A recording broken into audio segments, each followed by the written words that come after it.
नमस्कार दोस्तों, हम लेकर आ चुके हैं आप लोगों के लिए 20 मिनट में सुबह की 50 ताज़ा और बड़ी खबरें बताएंगे। दोस्तों, प्रधानमंत्री नरेंद्र मोदी के ऊपर जमकर भड़के राहुल गांधी। कहा फिलहाल देश में फिर से हिंदू मुसलमान कर रही है बीजेपी देश को बांटने की कोशिश।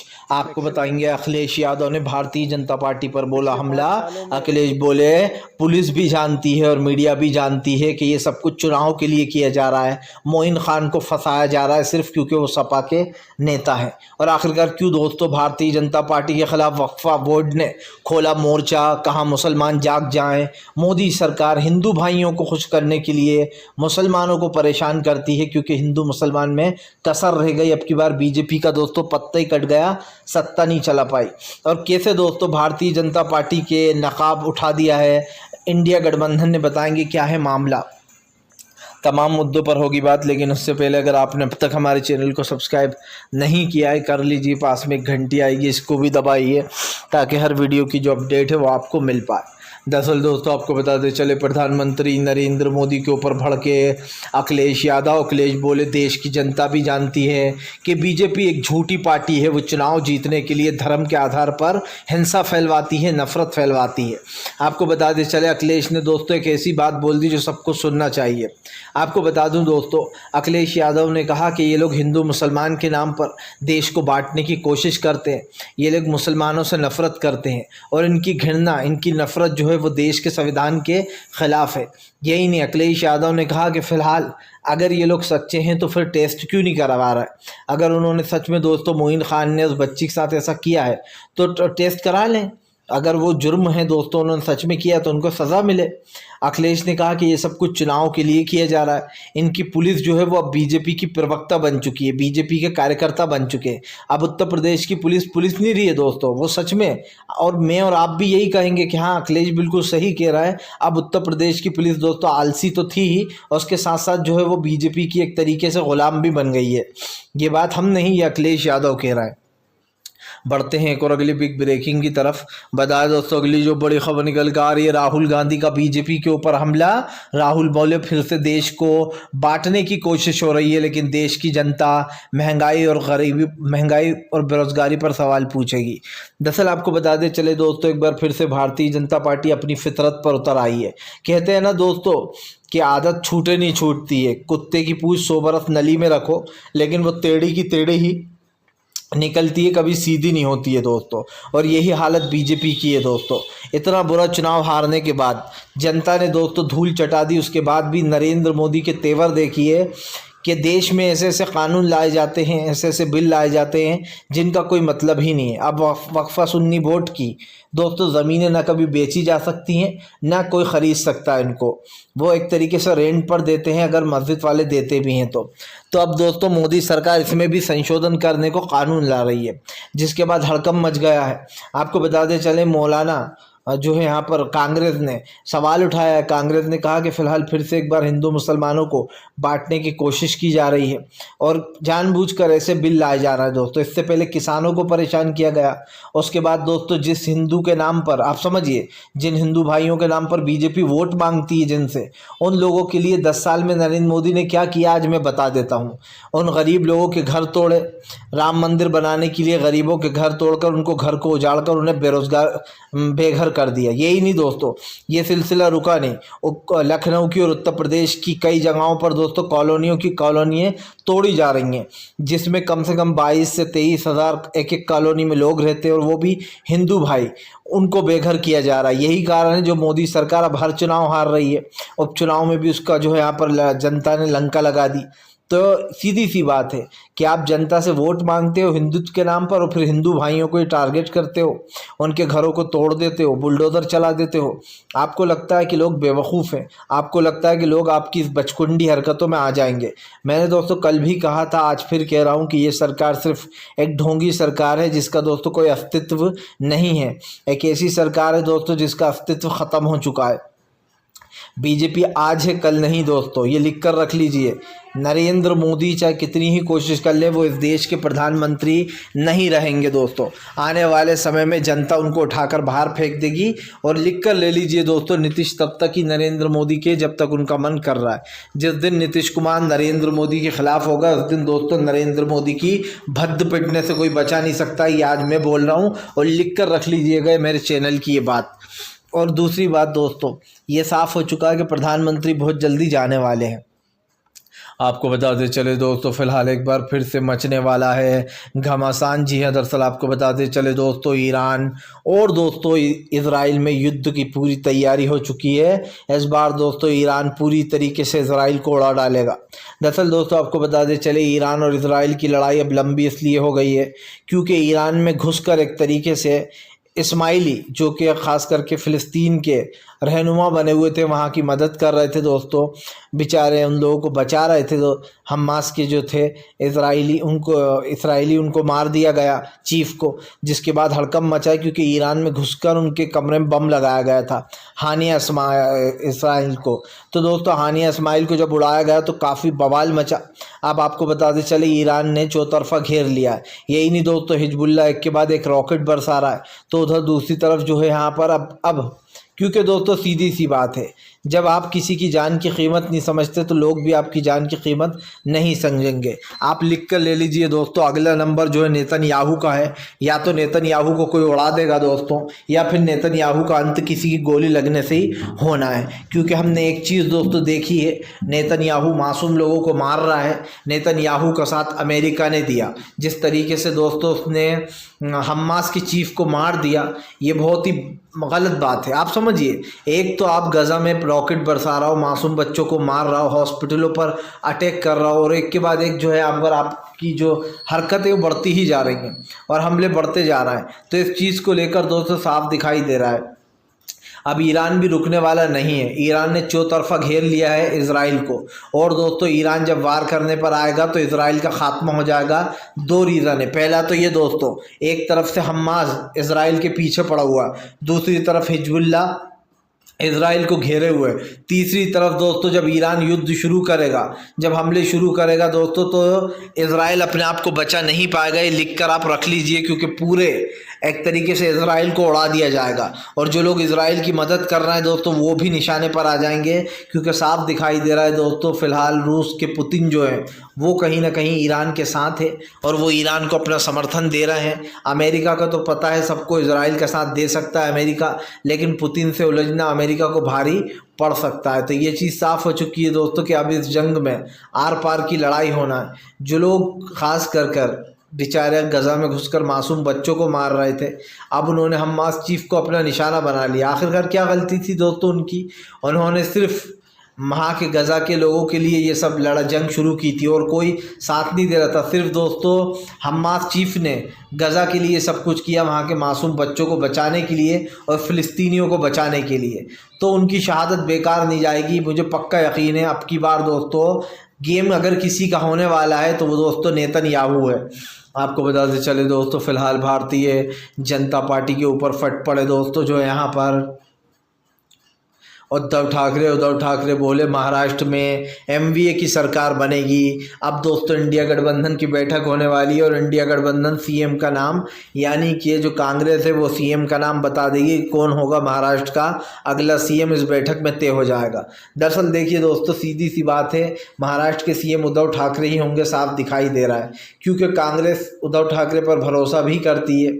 और सबसे बड़ी बात यह कि अब की बार जो एमवीए की सरकार बने, एमवीए जो जीता है लोकसभा में अच्छी खासी सीट है, उसमें भी कहीं ना कहीं कांग्रेस का सबसे बड़ी पार्टी बनकर उभरी।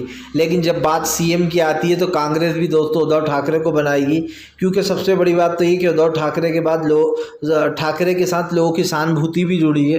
दूसरी बात ये भी है कि उद्धव ठाकरे एक ऐसा नाम भी है जिनकी सरकार गिरा दी गई थी, इसलिए कांग्रेस फिर से उनको चुन सकती है। ये भी हो सकता है, कुछ लोग ये भी कहते हैं कि आदित्य ठाकरे को कमान दी जा सकती है। तो अब ये देखना दिलचस्प होगा दोस्तों कि यहाँ पर जो महाराष्ट्र की जो एक गणित है ये कहाँ जाकर रुक रहा है। या तो आदित्य ठाकरे को ये कमान दी जाएगी, या फिर आदित्य ठाकरे नहीं तो फिर उद्धव ठाकरे ही होंगे वहाँ के सीएम। हालांकि आपको बताते चले नंबर ऑफ गेम्स है, माना तो ये भी जा रहा था कांग्रेस अपने सीएम कर सकती है, लेकिन इसलिए नहीं करेगी क्योंकि वो उद्धव ठाकरे को कहीं ना कहीं एक तरीके से अपॉर्चुनिटी देगी। और सब जानते हैं कि उद्धव ठाकरे इसीलिए साथ भी हैं इंडिया गठबंधन के, क्योंकि उन्हें भरोसा है कांग्रेस पर, और ख़ास कर जो एमवीए गठबंधन है। तो देखते हैं कौन होता है जो यहाँ पर वहाँ का सीएम। लेकिन एक चीज़ तो साफ़ है, जो भी सीएम होगा दोस्तों उसके लिए बड़ी अपॉर्चुनिटी ये दिखाई दे रही है हमें। फिलहाल बढ़ते हैं एक और अगली बिग ब्रेकिंग की तरफ। बता दोस्तों अगली जो बड़ी खबर निकल कर आ रही, प्रधानमंत्री नरेंद्र मोदी के ऊपर फट पड़े दोस्तों मल्लिकार्जुन खड़गे बोले 10 साल में सिर्फ हिंदू मुसलमान ही करा। जनता को बताइए 10 साल में कौन सा विकास करा। हिंदुओं के घर छीन लेना, उस पर बुलडोजर चला देना, मासूम लोगों को घर को उजाड़ कर दोस्तों उनको बेरोजगार कर देना, बेघर कर देना। मल्लिकार्जुन खड़गे ने कहा कि ये सब कुछ जो नाटक किया जाता है, चाहे वो दोस्तों वक्फ बोर्ड के बिल लाना हो, या फिर दोस्तों क्रिमिनल बिल लाना हो, या फिर तमाम किसानों को परेशान करना हो, ये सब कुछ मामले उस वक्त किए जाते हैं जब दोस्तों बीजेपी अपनी नाकामी से बचना चाहती है। बीजेपी की नाकामी क्या है? 10 साल में महंगाई, गरीबी और बेरोजगारी दोस्तों पूरी तरीके से बढ़ चुकी है। मोदी जी इतने डरपोक है दोस्तों कि जैसे ही राहुल गांधी ने कहा कि मैं 500 रुपये की एलपीजी कर दूंगा, तो दोस्तों नरेंद्र मोदी ने क्या करा कि एलपीजी के ऊपर 200 रुपये कम कर दिए। और क्यों कर दिए दोस्तों? क्योंकि नरेंद्र मोदी अच्छे से जानते हैं कि जो प्लान चुराया गया वो इंडिया गठबंधन से चुराया गया। लगता है प्रधानमंत्री को खुद ये भी नहीं आता कि दोस्तों आप समझिए मैनिफेस्टो कैसे बनाते हैं। कांग्रेस के मैनिफेस्टो को चुरा कर अपने बजट में डाल दिया गया। मज़े की बात ये है दोस्तों कि नरेंद्र मोदी राहुल गांधी को कॉपी करते हैं और कॉपी कैट बन चुके हैं एक तरीके से। लेकिन उससे भी बड़ी बात पता है क्या है? उससे भी बड़ी बात ये दोस्तों कि इनको लगा कि अब तो महंगाई बहुत बढ़ रही है, सिर्फ एलपीजी पर 200 रुपये कम कर बाकी खाने की चीज़ों पे दाम बढ़ा दो। मतलब आप समझिए आपका कान इधर से ना पकड़कर उल्टी तरफ से पकड़ा जा रहा है। बात तो एक ही है दोस्तों, कान इधर से पकड़ो या फिर उल्टी तरफ से पकड़ो, कान तो आपका ही है दोस्तों। दरअसल नरेंद्र मोदी ने 200 रुपये एलपीजी पे कम करके 100-150 रुपये कम करके उधर सब्जियों पे खाने की दालों वगैरह पे दाम बढ़ा दिए दोस्तों। तो आप समझिए कान इधर से पकड़ रहा हूँ या इधर से पकड़ रहा हूँ, बात एक ही है। और ये हेरा फेरी आज से नहीं दोस्तों, ये सरकार न जाने कब से कर रही है। नरेंद्र मोदी को लगता है कि जनता दोस्तों घास खाती है। इस देश के प्रधानमंत्री, और ख़ास करके एक नाम ज़रूर लूँगा गृह मंत्री अमित शाह का, इनका कॉन्फिडेंस देखने लायक है भैया। कल ये कहते हैं चीख चीख कर के चाहे विपक्ष कुछ भी कर ले 2029 में भी मोदी जी आएंगे। गृह मंत्री अमित शाह जी, मैं आपको चैलेंज करता हूँ अगर आपकी हालत 100 से भी ज़्यादा नीचे न चली जाए तो कहना, क्योंकि आपकी सरकार आना तो बहुत दूर, 100 सीट का आंकड़ा भी आप पार नहीं कर पाओगे इस बार। और ये लिख कर रख लेना, क्योंकि इस बार जो लंगड़ी सरकार चल रही है इसका ही कोई भविष्य नहीं है। ये कब गिर जाएगी ये भी किसी को पता नहीं है। और अगर बाई चांस पैसों के बल पर मुंह में ठूस कर नीतीश और नायडू की सरकार चला भी ली तो दोस्तों अगली बार 100 सीटें भी इनकी नहीं आने वाली, क्योंकि जनता को 10 साल नहीं अब 15 साल हो जाएंगे बेवकूफ़ बनते बनते। हालांकि जनता ने तो अब की बार इनको नकार दिया था, लेकिन जिन भी लोगों ने इनको वोट दिया है दोस्तों, वो लोग आप समझिए कितने बड़े मूर्ख बन रहा है कि नरेंद्र मोदी 10 साल से इनको बेवकूफ़ बना रहा है दोस्तों। महंगाई गरीबी का जिक्र तक नहीं करते और ये लोग वोट दे रहा है। या तो ये वही अंधभक्त थे दोस्तों जितने भी, हालांकि बहुत कम वोट मिले हैं, लेकिन जितने भी लोगों ने वोट दिया ये वही अंधभक्त हैं जो नरेंद्र मोदी की फिलॉसफी को मानते हैं दोस्तों। और जाहिर सी बात है दोस्तों, जिस तरीके की बात है कि 440 वोल्ट का झटका लग गया है इनको, और 440 वोल्ट का जब से झटका लगा है दोस्तों तब से बीजेपी जो है यहाँ पर बिन मच्छर की तरह भिन-भिना रही है। ये लोग 400 का नारा लेकर आए थे कि हम 400 सीटें जीतेंगे, लेकिन 400 तो छोड़िए दोस्तों, अब तो चौथा मनने की देर है। बस बीजेपी की जिस दिन सरकार गिरी उस दिन पार्टी का चौथा मनाएंगे, लोग विपक्ष मनाएगा। इसीलिए कहते हैं बड़े बोल कभी नहीं बोलना चाहिए कि हम 400 सीटें जीतेंगे, कांग्रेस को तो हम ख़त्म कर देंगे। यहाँ तो उल्टा हो गया, कांग्रेस ने आपको ख़त्म कर दिया। कुछ दिन और रुक जाइए, धीरे धीरे कर एक एक राज्य आप खोने वाले हैं। सारे राज्यों से बीजेपी का सफाया होगा दोस्तों, और उधर दूसरी तरफ कांग्रेस तमाम राज्यों में अपनी सरकार भी बनाएगी और लोकसभा में बीजेपी की विदाई भी कर देगी। तो ये तो साफ़ हो चुका है कि देश की जनता क्या सोच रही है और उसके मन में क्या है। लेकिन ये भी साफ़ हो चुका है कि भारतीय जनता पार्टी 2029 की बात अभी ना करे, क्योंकि अभी उसमें बहुत साल हैं। क्या पता दोस्तों अभी जब तक रहेंगे भी या नहीं रहेंगे अमित शाह, और नरेंद्र मोदी, क्योंकि ज़िंदगी का किसी को पता नहीं है, आज है कल नहीं। आपको बताते चले दोस्तों, फिलहाल भारतीय जनता पार्टी को लगेगा एक और बड़ा झटका। जी हाँ, दरअसल आपको बता दें मोइन खान के केस में बड़ी अपडेट दोस्तों, मामला इधर से उधर हो रहा है। दरअसल दोस्तों मोइन खान वाले मामले में जो उनकी बेकरी पर काम करता था राजू खान, वो कह रहा है कि इसमें चचा का कुछ लेना देना नहीं है, लेकिन पुलिस दोस्तों जानबूझकर मोइन खान को नहीं छोड़ रही है। दूसरी बात दोस्तों, अगर मोइन खान ने सच में ये किया है तो फिर डीएनए टेस्ट क्यों नहीं कराया जा रहा है? सपा ये बार बार सवाल उठा रही है। चाचा शिवपाल ने हमला बोलते हुए कहा कि बीजेपी के नेता घृणा की राजनीति करते हैं, मुसलमानों को नीचा बताकर, या फिर दोस्तों वो सिर्फ सपा के नेता हैं इसलिए उनके ऊपर ऐसी कार्रवाइयाँ की जा रही हैं।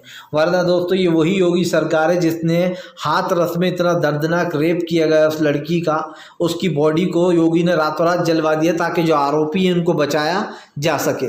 योगी आदित्यनाथ की, और ये हम नहीं कह रहे हैं, ये दोस्तों स्टोरी कवर की गई थी। याद कीजिए बेचारे उस पत्रकार को जो केरल के थे दोस्तों, सिद्दीकी कप्पन, उनको गिरफ्तार कर लिया गया जबकि वो हाथरस की स्टोरी कवर करने जा रहे थे, और गिरफ्तार करने के बाद उनको लंबे समय तक जेल में रखा गया दोस्तों। यही नहीं, लगभग उनको 2 से 3 साल में बेल मिली।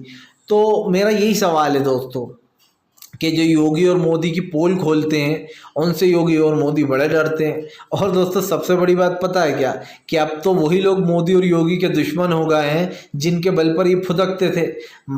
हमारे, आप समझिए, हमारे मासूम जो दलित पिछड़े, अति पिछड़े, आदिवासी, या फिर दोस्तों दलित भाई या फिर मुस्लिम भाई, ये लोग जो है इनके घरों को तोड़ दिया जाता है। पहले तो उन्होंने मुसलमानों को टारगेट किया, तब हिंदू भाइयों को ऐसा लगता था कि हमें क्या करना, हमारे घरों पर थोड़ी बुलडोज़र चलने दो।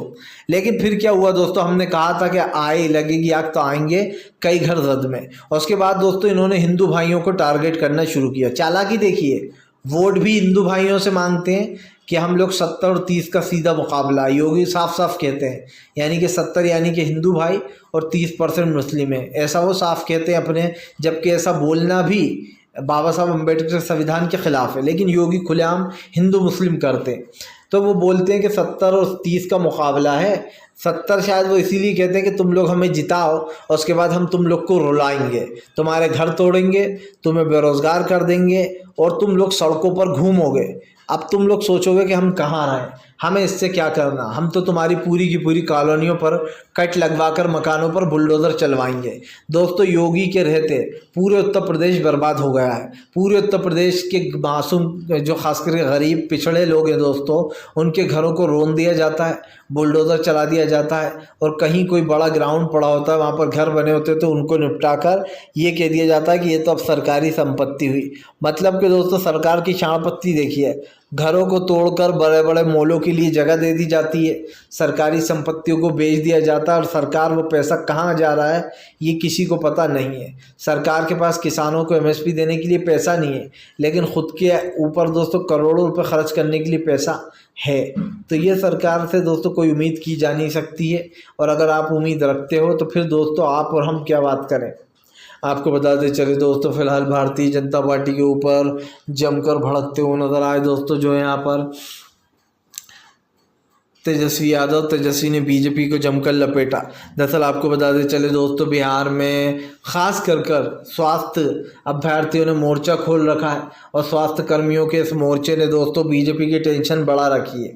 उधर गिरिराज सिंह जब से भागे हैं तब से तेजस्वी यादव ने उन्हें भगोड़ा नाम दे दिया है। आपको बताते चले दरअसल बीजेपी के कट्टर हिंदुत्ववादी नेता जो हमेशा हिंदू मुसलमान करते हैं, गिरिराज सिंह दोस्तों, वो जैसे ही उन्होंने देखा कि लोगों ने उनकी कार घेर ली तो एक बाइक सवार की बाइक पर बैठकर भाग लिए। तो दोस्तों ऐसे तो बीजेपी के मंत्री हैं जो लोगों के सवालों के जवाब देने से अच्छा भागना समझते हैं। जब ऐसे ही भगोड़ों को चुनना था दोस्तों, तो फिर आप समझिए ऐसे भगोड़ों का काम ही क्या हमारे देश में। हम तो यही कहेंगे भैया कि ऐसे भगोड़े लोग किसी के काम की नहीं होते। वो दोस्तों हमेशा देश में जो चीज़ें करते हैं वो सबके सामने ही है। और मैं तो आपको ये चीज़ बार बार कहता हूँ कि क्या हो रहा है क्या नहीं हो रहा है, इन चीज़ों पर ध्यान देना चाहिए या नहीं देना चाहिए। फिलहाल आपको तय करना आप किसके साथ हैं, आप लोकतंत्र के साथ हैं या फिर दोस्तों भाजपा की वही टुच्ची राजनीति के साथ हैं। फिलहाल वीडियो अच्छा